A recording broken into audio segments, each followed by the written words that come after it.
It's time for the player development question of the week. Today's question: how do you engage former players? Now, it's still fall camp happening right now. This is a great way to engage former players. Invite them to practice. Invite them to practice. Now, you can do this by many means. You could put out a social media post or video from the head coach saying come back. You can work with your Letterman Association to send a message and work with them there. Or if you have your own database, you can do a word of mouth. Maybe someone on your staff's a former player. Hey, tell your teammates they're able to come back. But you want to engage them. A lot of the engagement we did when I was in the role was built off access to something they may not have had when they were a player. So I'll use the University of Houston for instance.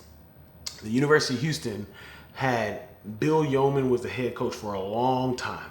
And then there was another period where there was a lot of different head coaches. I worked for Coach Tom Herman, and he wanted us to create a unity between those who played for Coach Yeoman and those who played for all these different other coaches.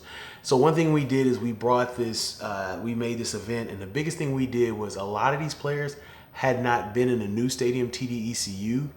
And so we wanted to invite them there. And not only invite them there, but take them to the locker room, have the jerseys hanging up so their kids could try on jerseys, bring out the Heisman, different things like that. So one of the keys to engaging former players, no matter how you do it with communication through the Letterman Association, through your head coach sending a newsletter, through social media posts, through word of mouth, through calling. I did that cold calling. I did that at the University of Houston. Well, however you engage your former players, you want to make sure that when they're on campus and what you're telling them they will have, it needs to be an access to something they were not, I use the word privy to. They did not have the experience as a student athlete when they were there. Maybe it's the new indoor. Maybe it's this new position. Like a lot of people are former players interested in player development. They didn't have it, so I talked to them about my position. But that is one way you engage them outside of communication. It's providing some type of access to something they did not have while they were a student athlete on your campus. Now I'm gonna do an episode later in the year about former players because I think this is the biggest miss by a lot of football teams and honestly athletic departments. The former players are a huge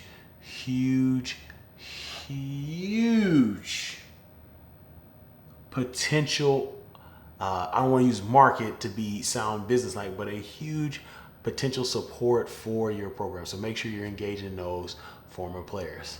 Hey, thank you so much for engaging in this podcast. And now I want you to check out these other videos, and you know what I'm going to say. Go out and create generational impact. Don't wait. Create that generational impact today.